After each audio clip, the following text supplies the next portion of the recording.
Olá, pessoal. Muito boa noite. Tudo bom, Mayara? Oi, boa noite, Éricles, tudo bem? Tudo bem, Marcelo? Boa noite, Valério, Cleide. Boa noite. Boa noite, Boa Eric, noite, tudo amigos bem? aí que estão assistindo agora esta aula dessa noite. Boa noite, professor Emerson também. Nós estamos muito felizes de estarmos aqui, né, nesta noite aí apresentando esse trabalho, esse seminário. E eu gostaria de compartilhar aqui já a tela com vocês, para a gente já entrar no nosso assunto da nossa aula de hoje, né, nossa apresentação de hoje. Nós vamos falar um pouquinho sobre os tributos, né, que incidem sobre o lucro, ok? E esse é um tema que o nosso grupo aí ficou selecionado, então nós vamos falar sobre esse assunto, orientado ali, né, pelo nosso professor Emerson Abud, ok? Muito bem.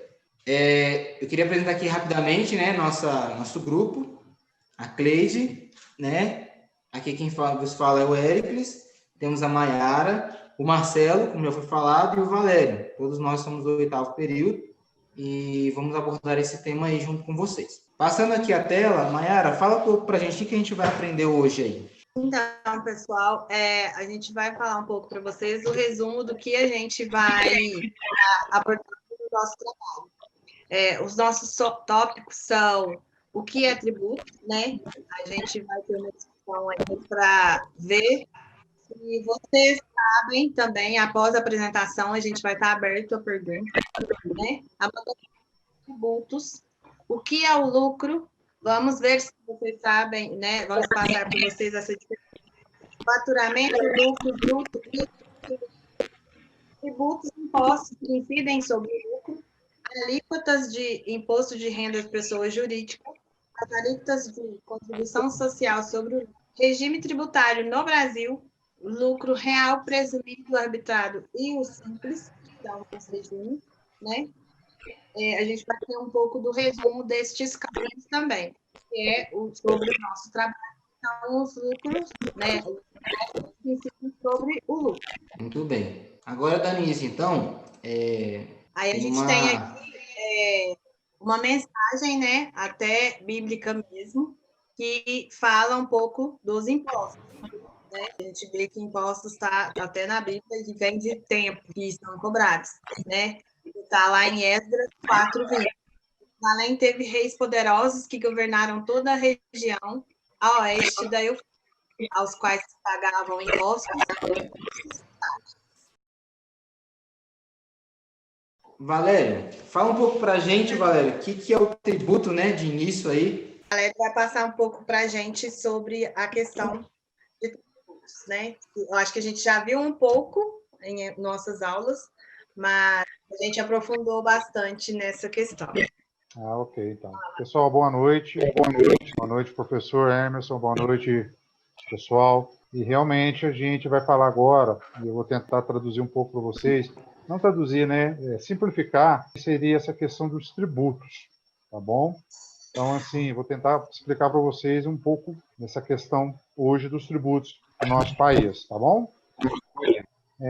Tudo que o Estado cobra, impostos, vão sempre para o mesmo lugar?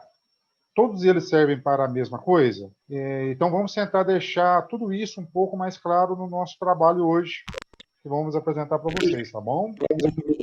Então, precisamos saber tudo que é chamado de imposto, na verdade, é um tributo, ok?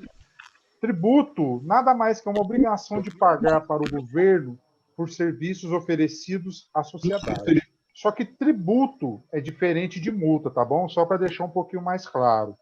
Que a multa é algo que cometemos de errado, é coisa mais individual, tá bom? E todo imposto é um tributo, mas nem todo tributo é um imposto. Por quê? Porque os tributos se dividem em 5 espécies, tá bom? Os impostos podem ser taxas, contribuições de melhoria, contribuições sociais e empréstimos compulsórios. E vamos aos impostos, então. São os mais conhecidos e pagamos eles, sem nenhuma contraprestação do Estado. Tá? E também o tributo, e temos um grande exemplo dessa questão do imposto obrigatório, é o IPTU. E o IPTU, a gente paga ele para a prefeitura e a gente acha que eles vai ser um imposto voltado imediatamente para a nossa melhoria. Mas não, o IPTU, ele nunca volta de imediato. Por exemplo, eu vou pagar o IPTU e eu acho que a prefeitura vai pintar, vai arrumar minha rua. Não. Ele a prefeitura, o prefeito, pode gastar esse imposto aonde que ele bem quiser, tá bom? Ele pode fazer postos de saúde, ele pode fazer creches, e ele, tá? Os impostos, o poder executivo é quem define onde vão ser gastos, tá ok? E eu vou falar assim, alguns exemplos de impostos. No municipal, seria o IPTU, o ITBI, que é o Imposto sobre Transmissão de Bens Móveis, e o ISS. O ITBI, geralmente, quando você vende uma casa, aí você tem que pagar o ITBI. E o ISS é o Imposto sobre Serviço. Na esfera estadual, a gente tem um ICMS, o ITCMD, que é o Imposto Transmissão de Causa-Mortes e Doações. É a mesma coisa, sobre doação, transferência de patrimônio, sobre quando a pessoa faz um inventário. E o IPVA, para todo mundo que tem veículo automotor. E na esfera federal, nós temos o II, que é o Imposto de Importação, o IE, que é o Imposto de Exportação, o IOF, que é o Imposto sobre Operação Financeira, tá bom? O Imposto de Renda e o IPI, tá bom? O Imposto de Renda é individual, mas ele serve para a coletividade. Mesma coisa do IPI. O IPI ainda mais ele ainda transmissível, tá ok? Agora, vou falar um pouco das taxas. As taxas exigem uma contraprestação direta do Estado, com serviço específico e divisível por pessoa. O que significa? A taxa, você paga um serviço que o Estado vai te dar uma contraprestação daquele serviço, tá? E a gente tem um exemplo aqui do Estado, por exemplo, quando você paga aquela taxa para emissão de carteira de motorista. Você vai lá e paga uma DAI para a emissão dessa carteira.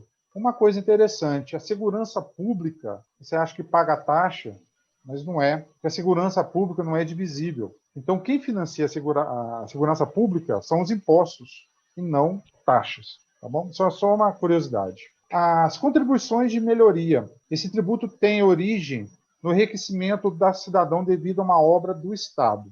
O que seria isso? Por exemplo, eu tenho uma casa num local e o Estado resolve fazer um metrô que vai passar perto da minha casa. Então, o que acontece? Automaticamente eu vou começar a pagar essa contribuição de melhoria. Por quê? Se o metrô vai passar ali perto da minha casa, automaticamente o meu imóvel vai valorizar muito mais, tá ok? Então, o governo, o Estado, ele se acha obrigado a cobrar essa taxa de melhoria. E ele não vai estar errado, ele está certo, porque ele valorizou o meu imóvel. As contribuições sociais exigem uma contraprestação do Estado, tá ok? São contribuições individuais. E nesse caso aqui, a gente pode falar que seria o INSS. Só que paga aposentadoria, eu pago o meu INSS, eu não pago para mim. Ele é como se fosse um imposto, a questão do INSS. Por quê? Eu não pago ele exclusivo. Eu pago ele para várias pessoas, e não especificamente só para mim. E um outro exemplo também seria a CIP, que é a contribuição de iluminação pública. Eu também não pago a CIP só para iluminar a porta da minha casa. A gente paga para a iluminação da cidade inteira. Então, queira ou não queira, você paga essa contribuição de qualquer forma. E também agora a gente tem os empréstimos compulsórios, tá? Que é o mais raro de todos. Ele não acontece, não. Eu só vi acontecer uma vez, tá? E eu acho que o professor Emerson, assim, tem praticamente a minha idade, ou pode ser um pouco mais velho do que eu, ele lembra do Plano Collor. Por quê? Porque ele só pode ser implementado em casos especiais como calamidade pública, tá? Tornado, enchentes, tempestades, e guerra, ou investimento público urgente. E o governo tem um poder de pegar o dinheiro emprestado da população para pagar depois. E eu citei esse exemplo, foi lá no governo Plano Collor. Se eu não me engano, se foi 90 alguma coisa. Então, o pessoal que é mais velho que vai lembrar. Então, essas são as nossas espécies tributárias. Mas ainda há muita coisa a ser explorada nesse tema. Fique com a gente a partir de agora. Obrigado, pessoal. Vamos dar prosseguimento agora. Um tema muito importante sobre o nosso trabalho, né? O nosso tema de pesquisa, algo muito importante é o lucro. E aí? Será que lucro é a mesma coisa que faturamento? Lucro líquido é o mesmo que lucro bruto? Vamos ver um pouquinho do que significa cada uma dessas palavras. Faturamento nada mais é do que a soma de todos os ganhos obtidos por uma empresa. Já o lucro, ele é o faturamento menos os custos que a empresa teve. Vou falar um pouquinho agora sobre o lucro bruto. Ele pode ser definido de acordo com os custos variáveis de uma empresa. Os gastos variáveis, eles dependem da quantidade de bens produzidos ou da quantidade de serviço que é prestado. Por exemplo, em uma fábrica de sorvete, a quantidade de ingredientes comprados e os gastos, eles vão variar de acordo com a quantidade que for vendida. Vou passar a palavra agora para o meu colega Marcelo. Olá, boa noite. E pegando um gancho do que a Cleide está falando, que ela estava falando sobre custos variáveis, agora eu vou falar o lucro líquido, que ele é o valor faturado menos os custos variáveis, os custos fixos e os impostos. Como a Cleide falou que os custos variáveis dependem da quantidade produzida, os fixos já é o contrário. Como, por exemplo, o salário dos funcionários. Eles não vai variar de acordo com a quantidade. Produzindo ou não, vai ter esse valor lá. E eu quero fazer uma pergunta agora. Eu quero perguntar, assim, agora que sabemos o que são tributos, impostos e lucros, podemos falar sobre os impostos incidentes sobre o lucro? Então, pessoal, o Marcelo já introduziu um pouco para a gente, né? Cleide também, e o Valério, né, que passou para a gente aí essa definição dos tributos, né? Que o tributo é um gênero que é composto por 5 classes, 5 espécies, né? E o Marcelo vai dar um pouco a continuidade para a gente. Sim. No contexto tributário do nosso país,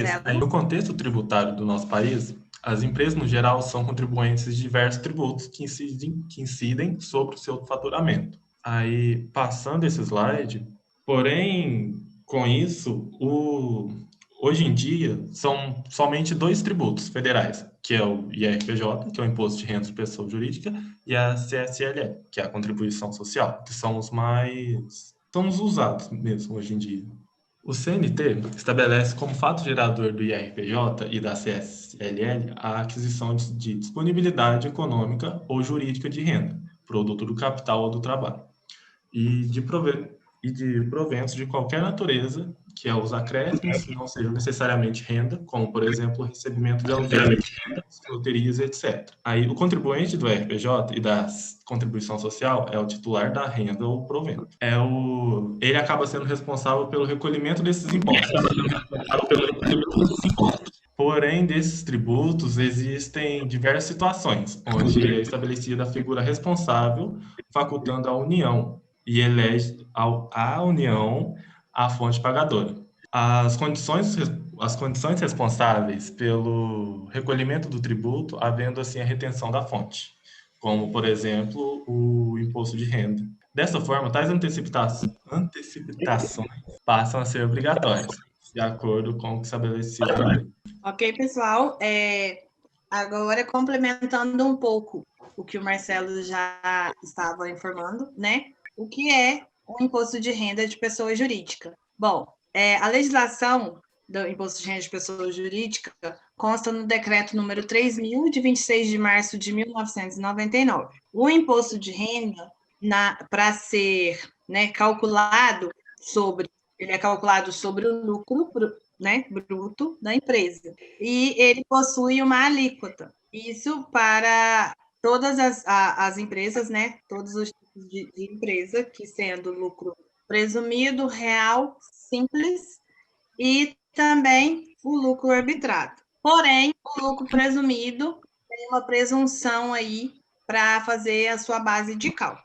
Mas, de antemão, a alíquota normal do imposto de renda de pessoa jurídica é de 15% sobre a parcela bruta, que é, né, resultante da multiplicação, isso seria mensal, ele não pode exceder a 20 mil mensal. Como ele é apurado geralmente trimestralmente nas empresas de lucro real, presumido e arbitrado, pode exceder a 60 mil dentro do trimestre. Ele excedendo, este valor excedido vai ter um adicional de 10%. Ou seja, a pessoa vai pagar 15% sobre 60 mil e o restante, ela vai pagar 10% sobre esse restante. A contribuição social sobre o lucro líquido é instituída pela Lei número 7.689, de 1988. Ela possui também uma alíquota fixa, né, para todos os tipos de empresa, sendo de 9%. Para empresas em geral, exceto para instituições financeiras, pessoas jurídicas privadas e de capitalização, para quais essa alíquota vai para 15%.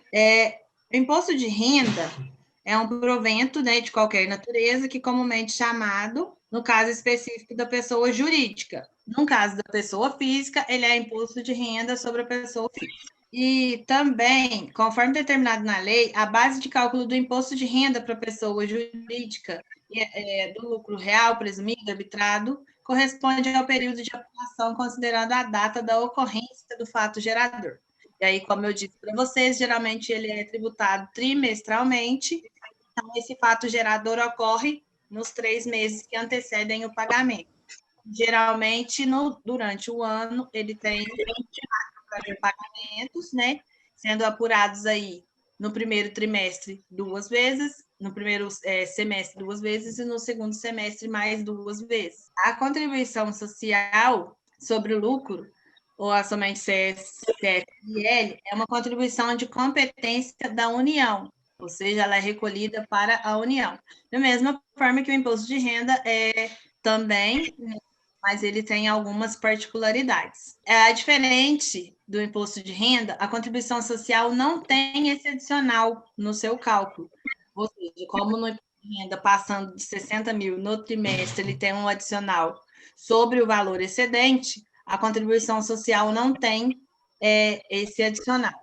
Escolhido para apuração do imposto de renda, obrigatoriamente deve ser adotado para o cálculo da contribuição social, ou seja, se você escolhe apurar o seu imposto de renda anualmente ou trimestralmente, da mesma forma a contribuição social. E aí temos também a forma dos regimes tributários, que como eu já adiantei para vocês, temos 4 regimes tributários no Brasil, que é o lucro real, lucro presumido, simples nacional e o lucro arbitrado. O lucro real é um tributo obtido nas receitas com menos as despesas, ajustes por adição, exclusão ou compensação. Mais à frente a gente vai ver isso, como que é calculado, né, o imposto de renda e a contribuição social sobre o lucro real. No lucro presumido, o lucro com base em presunção estabelecido na legislação é uma tributação simplificada. Como eu já adiantei para vocês, cada tipo de empreendimento tem uma presunção.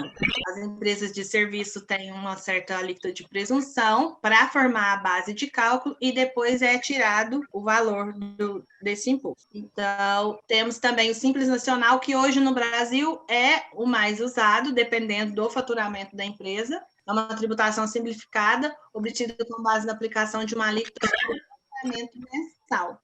E aí, no Simples Nacional, é um pouco diferente a alíquota que é inserida para a contribuição social e o imposto de renda, porque ela depende da atividade da empresa, bem como todos os outros dependem dessa atividade, pode ter uma alíquota total e dessa alíquota ser retirado cada parte. Já o lucro arbitrado é aplicável pela autoridade tributária quando a pessoa jurídica deixa de cumprir as obrigações que a empresa possui. Ou seja, o lucro arbitrado geralmente é quando o governo de um regime porque você deixou de cumprir com as suas obrigações. Eu vou passar a palavra para o Hércules. Certinho, Mayara, obrigado. Então, como a gente já está vendo, né, a gente já teve aí os 4, a gente pode considerar como 4 pilares, né, que é o Simples Nacional, o lucro real, o arbitrado e o lucro presumido. Eu queria compartilhar aqui com vocês um pouquinho sobre o Simples Nacional, né, o que seria o Simples Nacional. Vou só mudar aqui meu slide. Muito bem. O Simples Nacional, ele é um regime tributário, E ele foi regulamentado em 2007, tá, pessoal? E assim, o alvo e o objetivo desse tributo, a principal alteração, ela é o limite, né, que teve um aumento nesse limite lá em 2018, tá?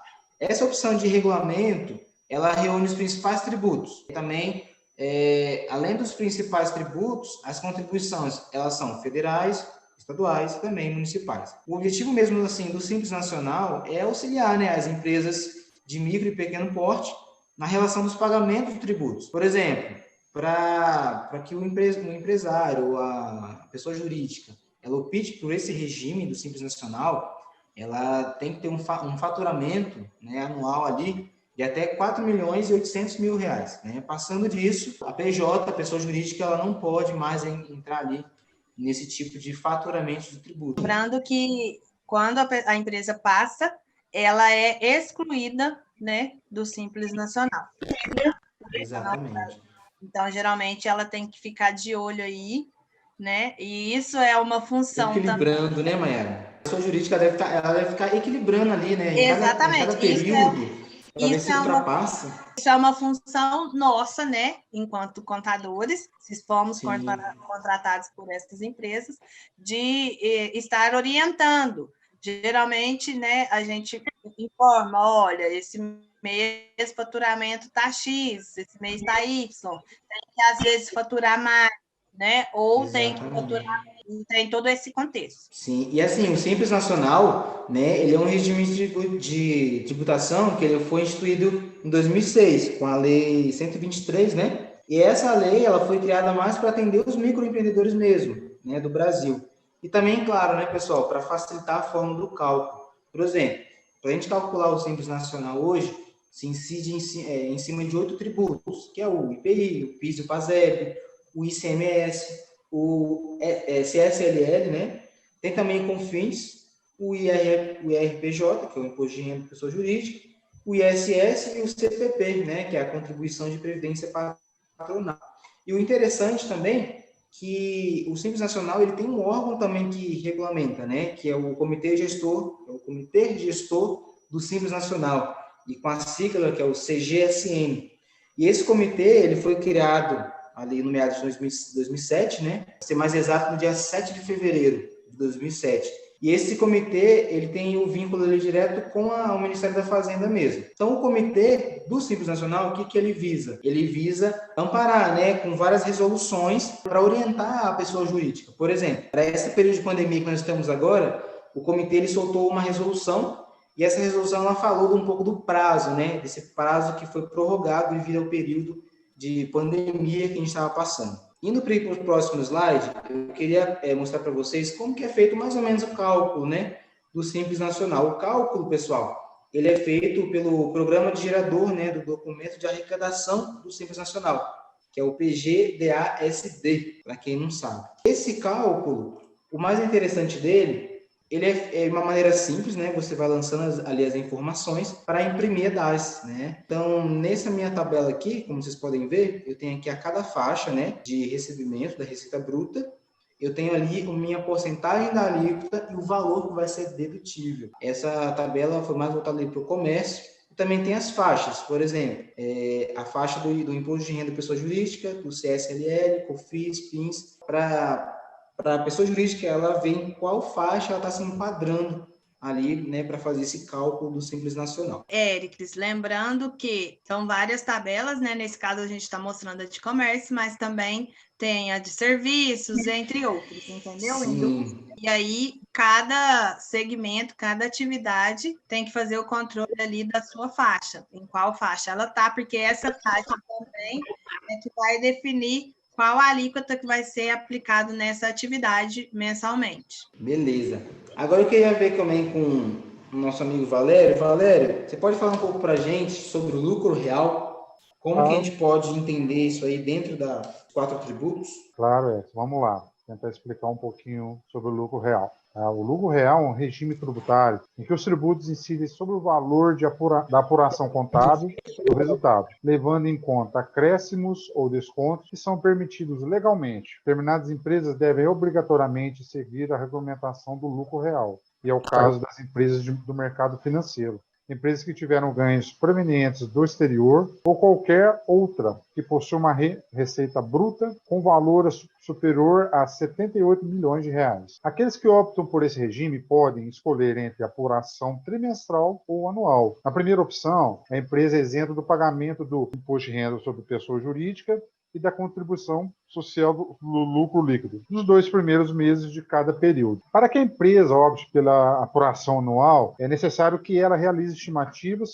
para o recolhimento de tais tributos mensalmente, apurando o lucro real no final do exercício. Caso o valor recolhido seja maior do que o devido, a empresa pode compensar abatendo de outros tributos. Ou, se acontecer o contrário também, a empresa deverá realizar o pagamento da diferença. Uma das principais vantagens desse regime é que os tributos são pagos proporcionalmente ao valor do lucro obtido. Se a entidade sofrer prejuízo, ela não terá obrigação de pagar o imposto de renda e a CSLL. Portanto, é interessante que organizações que atuam com baixa margem de lucro optem por esse regime tributário. Para a apuração dos impostos no lucro real, ainda temos que levar em consideração as adições, exclusões, deduções e compensações a serem consideradas para definir a base de cálculo. E, Erix, vamos passar um videozinho que fica melhor para explicar como é que é calculado o lucro real.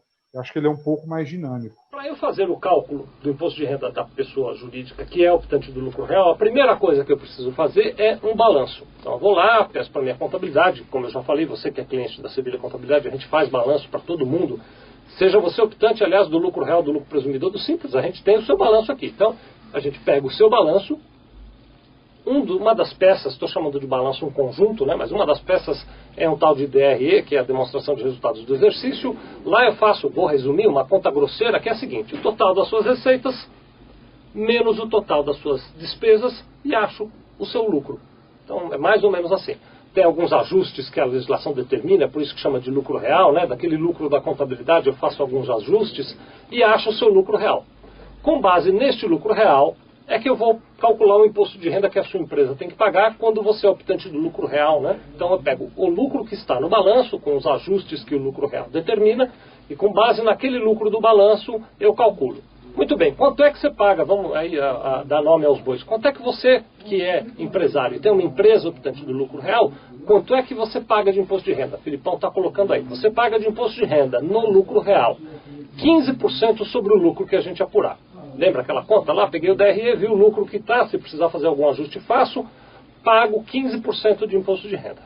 Mais um adicional, tem um adicional envolvido nisso, mais um adicional correspondente a 10%, o Felipe está pondo isso aí na lousa para você, 10% da parcela do seu lucro que exceder 60 mil no trimestre, se eu estiver fazendo a sua apuração trimestral, ou 240 mil no ano, se eu estiver fazendo a sua apuração anual. O mais comum é fazer a apuração anual. Então você paga um adicional de 10% sobre a parcela que exceder 240 mil reais no ano.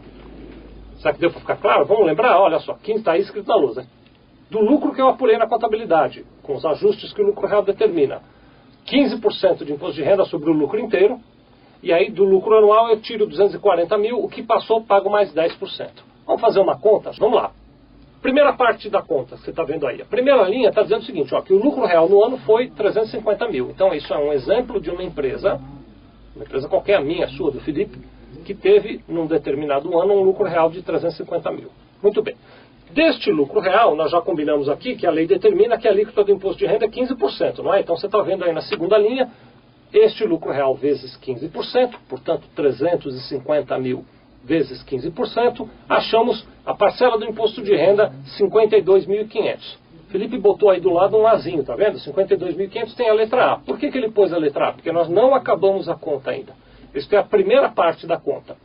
Eu peguei meu lucro real e encontrei 15% sobre o meu lucro real, 52.500. Ainda tem que continuar a minha conta. Na segunda parte da conta, o que eu faço? Eu pego o mesmo lucro real do ano, 350 mil, subtraio aquela parcela de 240 mil. Lembra que tem um adicional do que passou de 240 mil no ano? Então eu vou descobrir quanto é que passou. E aí eu acho que 110 mil reais foi a parcela do meu lucro que excedeu aquele limite previsto na lei de 240 mil. Portanto, lembra do adicional do imposto de renda dos 10%? Eu tenho que pagar mais 10% de imposto de renda sobre esses 110 mil. O que eu vou fazer? 110 mil vezes 10%, tem que pagar mais 11 mil de imposto de renda. Esta daí, você vai ver que os 11 mil ele marcou como a letra B, porque é a segunda parte do cálculo do nosso imposto de renda. E aí, Felipe vai colocar para você a terceira parte do imposto de renda. Qual é a terceira parte do imposto de renda? É onde eu somo os 52.500, que é a minha parte do cálculo A, mais os 11 mil, que é a minha parte do cálculo B. Somados os dois, eu descubro que a minha empresa tem que pagar 63.500 de imposto de renda. Vou lá, faço o meu chequinho, acabou o assunto. Ficou claro o cálculo do imposto de renda no lucro real? Ficou clara essa parcela? Muito bem, pode tirar a lousa, Felipe. Eu poderia acabar aqui, então fiz a conta, paguei 63.500 e acabou. Ótimo. Só quero fazer um comentário a mais. Algumas empresas, alguns prestadores de serviço, quando emitem uma nota fiscal, elas sofrem retenção de imposto de renda na fonte naquela nota fiscal. Tem um monte de vídeos aqui onde eu falo disso. Se eu apurei que eu tinha que pagar 63.500 de imposto de renda num determinado ano, eu tenho o direito de deduzir desses 63.500 aqueles impostos de renda que eu já paguei por desconto nas minhas notas fiscais. Então, antes de eu fazer o cheque de 63.500, eu pego todo o imposto de renda que foi destacado em todas as minhas notas fiscais, digamos que de 30 mil. Ao invés de pagar 63.500, eu pago só o que falta. Já paguei 30 mil nas notas, pago mais 33.500, aí sim. Pessoal, eu acho que o vídeo foi bem explicativo, né? Ele foi bem sucinto na questão do cálculo do lucro real. E eu espero que ele tenha contribuído aí para vocês terem entendido como faz o cálculo do lucro real, tá bom? Ok, obrigada, Valéria. Por nada. Agora, pessoal, vou falar um pouquinho com vocês sobre o lucro presumido. Ele é um regime tributário que é utilizado por microempresas e empresas de pequeno porte. E os requisitos para se enquadrar nesse regime é que o empreendimento tem um limite de 78 milhões de reais por ano. E a empresa, ela tem que estar dentro das categorias de atividades que são permitidas para aderirem a esse sistema. As alíquotas variam de acordo com essa atividade. O imposto de renda e a contribuição social sobre o lucro líquido são apurados trimestralmente. Então, em cima da porcentagem do lucro presumido pela Receita, os períodos sempre são encerrados em 31 de março, 30 de junho, 30 de setembro e 31 de dezembro de cada ano calendário. E optar por esse regime é mais vantajoso quando comparado ao lucro real. Eu passo agora a palavra para o Marcelo. Muito obrigado, Kirlide. Agora eu vou falar um pouco sobre o lucro arbitrado. Pessoal, deixa eu falar um pouquinho sobre... volta aí, por favor, Éricles. Aí a gente tem uma tabela, né? Isso. Com os tipos de atividade e as alíquotas. Então, no caso da atividade mercadoria, transporte de carga, atividade imobiliária, rural, entre outras, a alíquota é 8% de imposto de renda e 12% de contribuição social sobre o lucro líquido. No caso do tipo de atividade seu serviço, a alíquota é 32%, tanto para o imposto de renda quanto para a contribuição social. Serviço de transporte, né, com receita de até 120 mil no ano, 16% de imposto de renda, 32% de CSLL. E posto de gasolina, 1,60% de imposto de renda e 12% de CSLL. Aqui a gente tem um exemplo, né, de um cálculo que a Mayara vai nos ajudar aí. Tá, Mayara? Sim, então, pessoal, como a Cleide estava passando para a gente, na verdade, essa tabela que ela explicou aqui, como vocês podem ver, ela é uma tabela de presunção. Por quê? Para achar a base de cálculo, é feito o cálculo em cima dessas alíquotas, né, para mercadoria, serviços e outros, né? Cada atividade tem a sua presunção, e aí a gente acha a base de cálculo, que vai ser utilizada para achar o valor a ser pago, tanto do imposto de renda quanto da contribuição social. Por quê? A alíquota, tanto no lucro real quanto no presumido, é a mesma, de 9% e de 15%. Então, como a gente pode ver aqui nos cálculos, por exemplo, uma receita de venda de mercadoria de 100 mil reais, ela tem ali seus descontos, né? Que no caso as suas despesas, né? Temos também as vendas canceladas. A gente chega a uma receita bruta, um lucro, né, bruto, que a gente tira a presunção. Neste caso aqui, a mesma empresa tem duas atividades, tanto de vendas quanto de prestação de serviços. Então, a presunção das vendas fica em 8% e a presunção da prestação de serviço em 32%. Logo abaixo, né, a gente tira aqui também, a gente tem os rendimentos, que foi explicado um pouco no vídeo anterior, mas falando na forma de lucro real. Na presumido tem a mesma coisa, porém, o que acontece?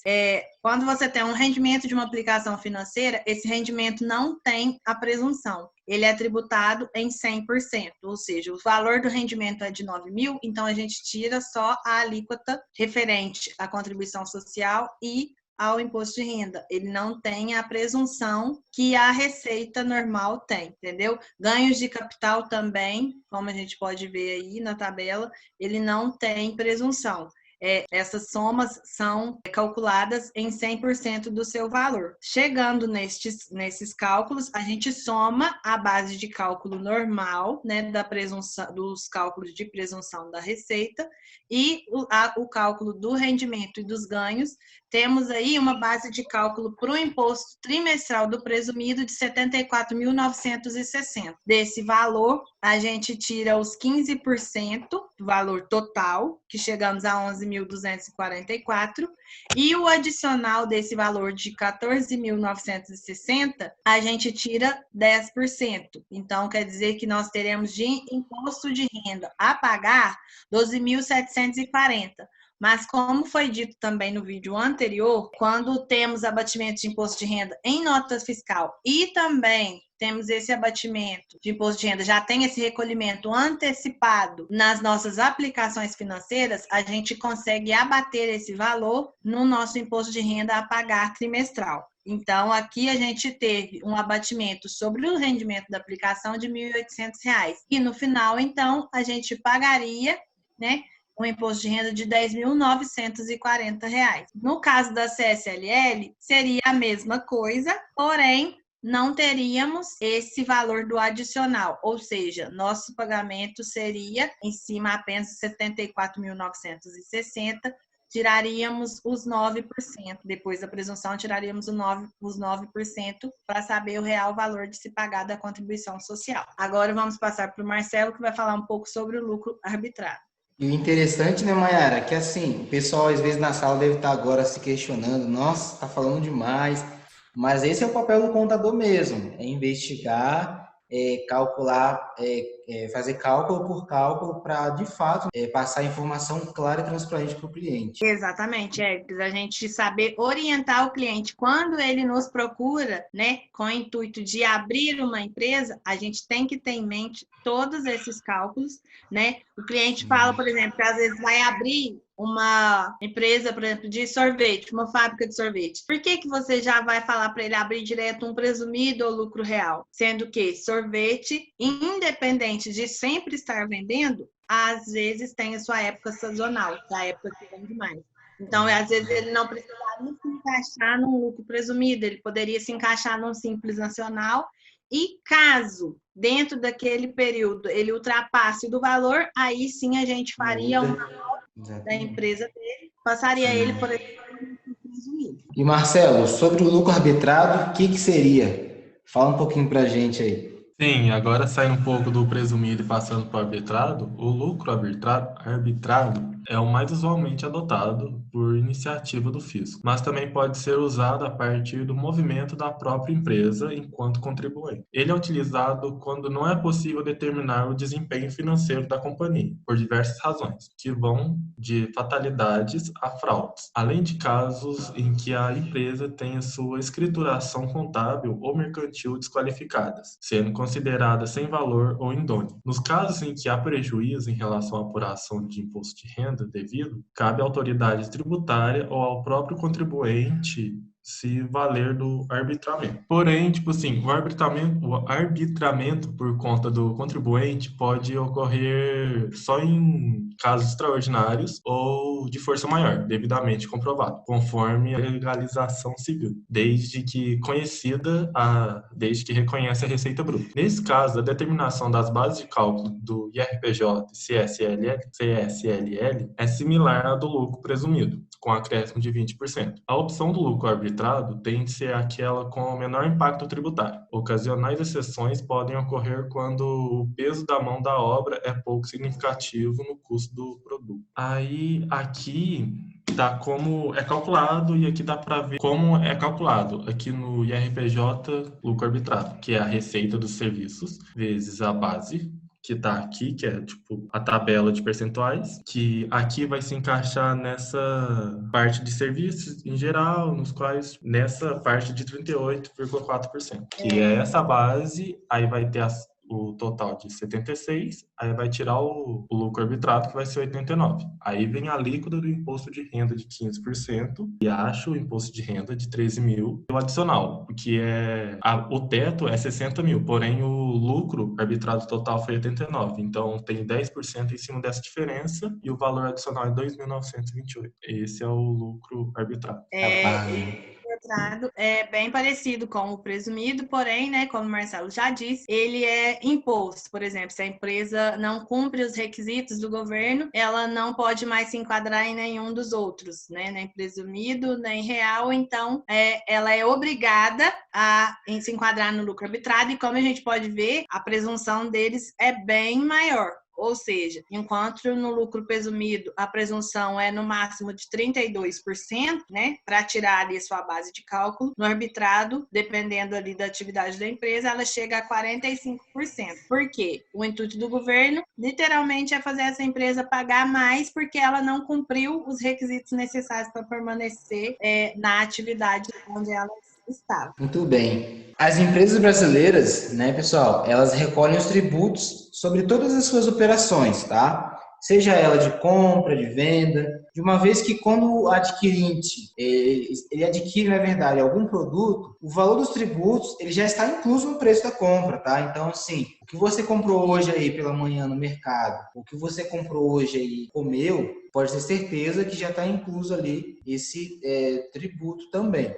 Ou quando vende algo, tá? Por exemplo, quando você vende alguma coisa, não que você está aplicando, mas quando você comprou, já veio junto esse valor do tributo. Sobre a receita oferida. E ainda mais sobre o resultado, o resultado fiscal, né? Apurado em um determinado período. Então, as empresas, elas recolhem esses tributos para isso, né? Para todas as suas operações. Isso a gente vê em coisas simples, como você ir, tipo assim, como você vai num bar ou às vezes, né, num restaurante, alguma coisa pequena assim, as pessoas não costumam te dar cupons fiscais, mas se você pedir sobre a sua venda, se já tiver lá instalado a máquina do cupom fiscal, quando você faz a compra, você pode ver ali, igual quando você vai no Rex ou em algum outro mercado, o valor do imposto, né? A taxa tributária sobre os produtos e a taxa tributária total que você está pagando na sua compra. Ou seja, os tributos incidem sobre tudo, literalmente tudo que a gente faz. Como o Valério já havia falado aí, sobre a taxa, né, de contribuição de melhoria e outras coisas. Temos aí a taxa de iluminação pública, que a gente paga sim. Você paga uma internet, se você pedir a nota fiscal dessa internet, vai ter lá as deduções também, né, as adições de imposto. Então, tudo tem imposto. Já indo ali para o nosso final, né? Temos observações que a gente queria fazer. Você pode falar um pouquinho, Mayara, para a gente sobre essas observações? Sim, Éricles. Bom, como a gente, né, já havia dito aqui, e a gente vem discutindo durante toda essa apresentação, o planejamento tributário, muitas vezes, é negligenciado ou até mesmo desconhecido por muitas empresas, né? A verdade é que pode ser uma fonte imensa de oportunidade para as empresas reduzirem custos e ter o melhor resultado. O motivo desse benefício do planejamento tributário é simples. Um país tão sobrecarregado de impostos e tributos como o Brasil, por meio de estudos e análises comparativas de tributação cumulativa ou não cumulativa, a gente vê isso sempre nas aulas, desde quando a gente começou o curso, né? Os custos versus as despesas, as operações fiscais e a variação da carga tributária minimiza, né, o possível entender o recolhimento de todos os impostos e associados a isto, identificar a oportunidade da redução dos custos tributários para as empresas. Beleza. E já indo para o final, né, turma aí que está até agora aí nos ouvindo, né, a gente tem algumas considerações aqui para fazer em relação a essa pesquisa que nós fizemos, tá, pessoal? Então, o que nós consideramos aqui, né? Que o sucesso mesmo de uma empresa é o resultado de um conjunto de ações, desde a qualidade do produto ou o serviço que é oferecido, né? Até a forma que a gente utiliza para torná-lo atrativo ao mercado competitivo que a gente tem hoje. Mas vale lembrar, né, que em todos os processos que é realizado na empresa, é de extrema relevância avaliar o quê? As questões contábeis. Né? Não só as contábeis, mas as financeiras, as questões econômicas também. Por quê? Porque elas vão impactar diretamente na saúde, né? E dar continuidade nas empresas também. A gente pode falar que a saúde financeira, né? O coração da empresa, a parte financeira ali. A gente pode ver também que é essencial estudar estratégias, né, do planejamento tributário, para a gente poder obter o máximo de lucro possível, que é o que hoje as pessoas jurídicas elas querem, né? Obter o máximo de lucro possível. Mas assim, é importante a gente lembrar, e vale ressaltar aqui, obter o maior lucro possível, mas de forma que legal, né? E isso que é importante também a gente ter em mente aí, para que nós como futuros contadores, né, alguns já até receberam aí essas carteirinhas, mas como futuros contadores, a gente passar isso, transmitir essas informações, ainda mais sobre planejamento tributário, de forma clara e transparente para os clientes que nós vamos ter futuramente. Né? Por isso que é importante. Então, quando a gente fala sobre planejamento tributário, é algo assim que é um assunto muito abrangente, tá?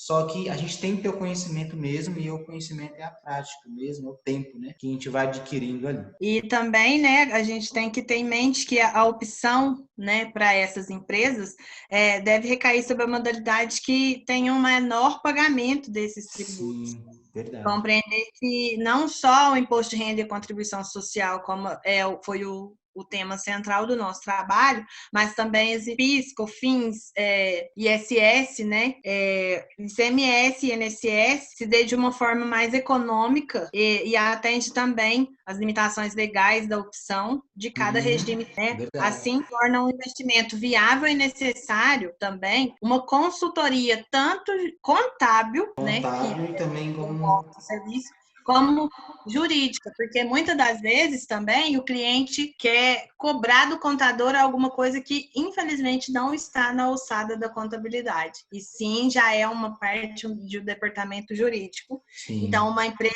geralmente as empresas grandes, né, as maiores empresas, sim, tem um corpo, além de um corpo contábil, um corpo jurídico, mas os pequenos empreendedores ainda não têm essa visão, eles acham que paga a contabilidade e está tudo ótimo, o contador que tem que resolver.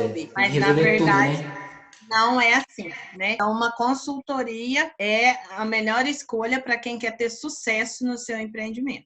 Mas é importante falar também que o que cabe a nós, contadores, tem que ser feito de uma maneira assim, impecável, né? Porque exatamente. Muitas vezes o dono da empresa ele não tem muito conhecimento, como a gente já ouviu várias vezes em sala de aula. Exatamente.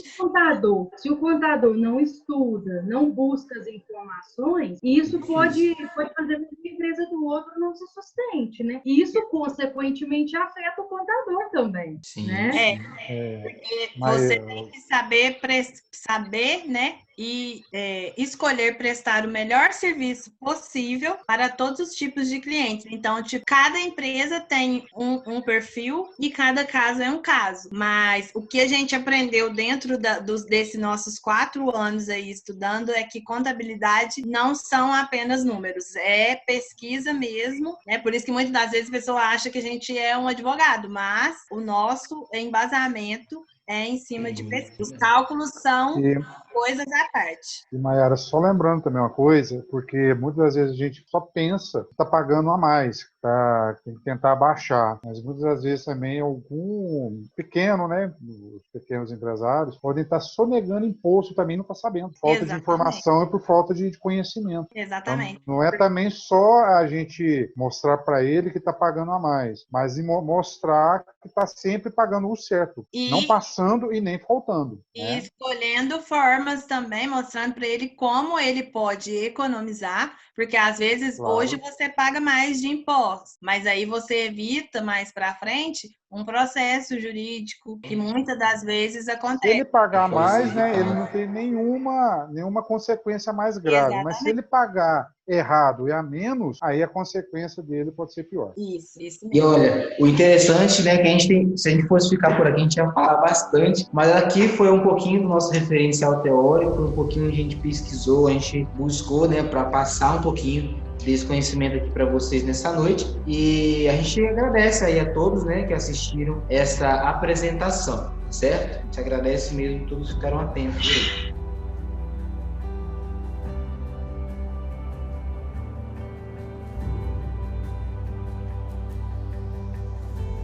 A gente finaliza, né, essa apresentação, desejando para vocês aí uma boa noite. Obrigado por estar até aqui conosco, acompanhar até o final. E obrigado, né, a vocês, 95% contadores. Estamos quase lá, rumo à formatura, não é verdade, Mayara? É isso aí, Éricles, se Deus quiser, dezembro a gente está aí formando e quiçá pegando a nossa carteirinha do CRC daqui a algum tempo.